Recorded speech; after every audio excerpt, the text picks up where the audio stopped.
Assalamualaikum warahmatullahi wabarakatuh. Halo semuanya, saya Lucky Ramadan, mahasiswa kelas A Agribis Indralaya dengan NIM 0501 12 82 02 5109. Nama saya Rahmat Hidayat dengan NIM 050 111 8202 5019. Perkenalkan, nama saya Agopar dengan NIM 050 11 28 20 25053. Perkenalkan, nama saya Putri Dewi Ariansa dengan nomor NIM 0501 11 82 02 5029. Apa sih bahan organik tanah itu? Bahan organik tanah dapat didefinisikan sebagai semua bahan yang berasal dari jaringan tumbuhan dan hewan baik yang masih hidup maupun yang telah mati.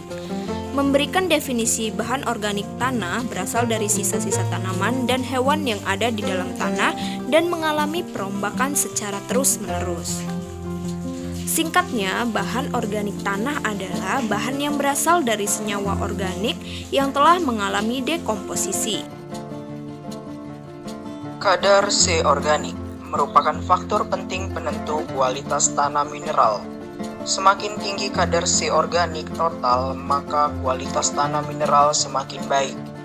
Bahan organik tanah sangat berperan dalam hal memperbaiki sifat fisik tanah, meningkatkan aktivitas biologis tanah, serta untuk meningkatkan ketersediaan hara bagi tanaman.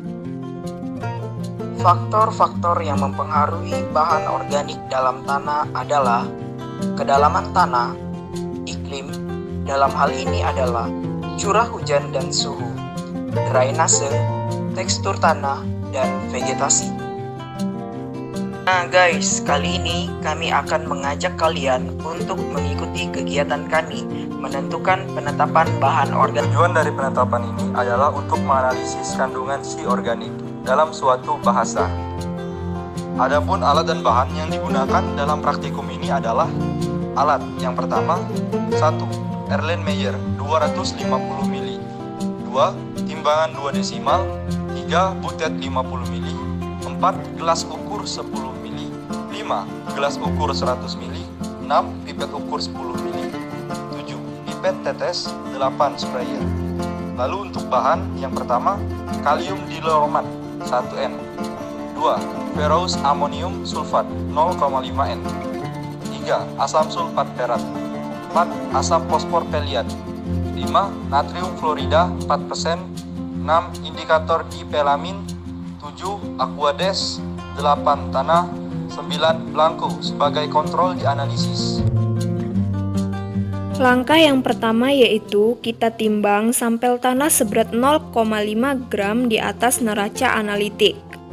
Kemudian setelah ditimbang, kita masukkan sampel tanah ke dalam tabung Erlenmeyer 250 mili.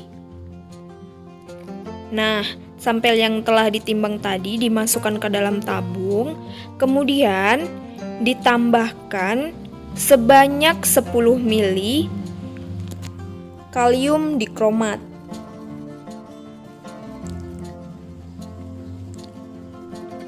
Nah, jika sudah ditambahkan kalium dikromat, kita goyangkan secara perlahan. Kemudian kita tambahkan 10 mili asam sulfat pekat di dalam lemari asam.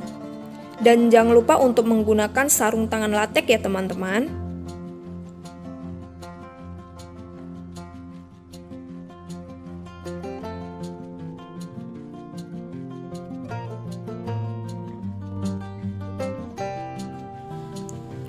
Masukkan asam sulfat, lalu goyangkan secara mendatar dan memutar.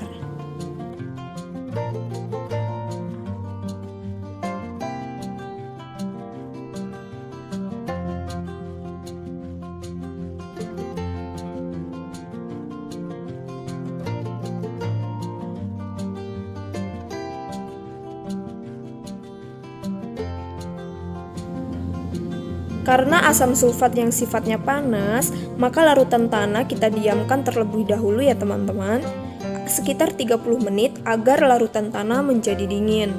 Setelah larutan tanah dingin, kita tambahkan 100 ml Aquades.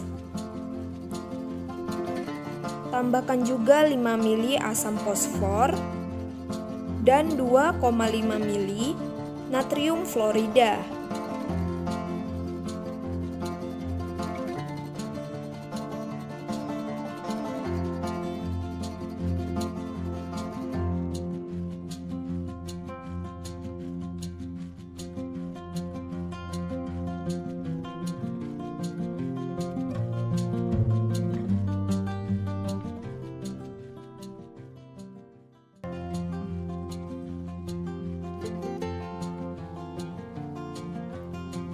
Kemudian tambahkan asam fosfor sebanyak 5 mili menggunakan pipet hisap.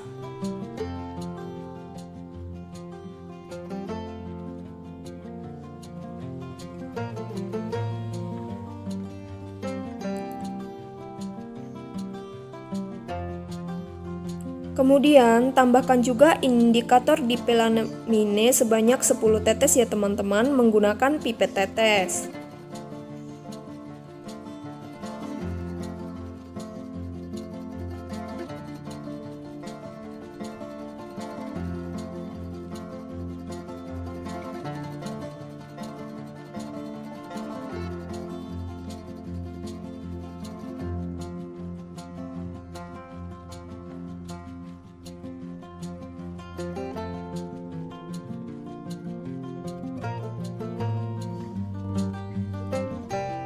Kemudian, iterasi dengan menggunakan ferrous amonium sulfat sampai warna larutan menjadi hijau berlian.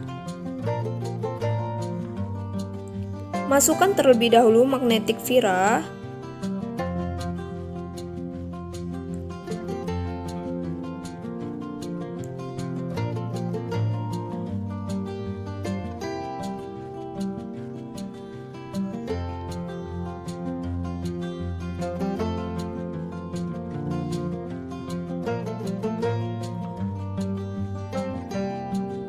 Kemudian lanjut titrasi blanco.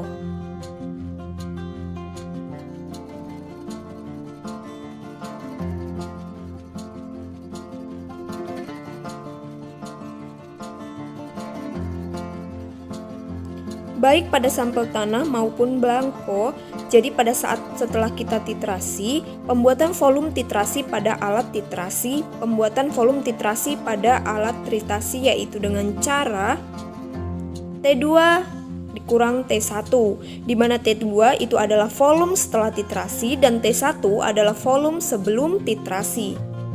Setelah volume titrasi kita dapatkan, maka analisa selesai dan bisa kita lanjutkan dengan rumus perhitungan bahan organik.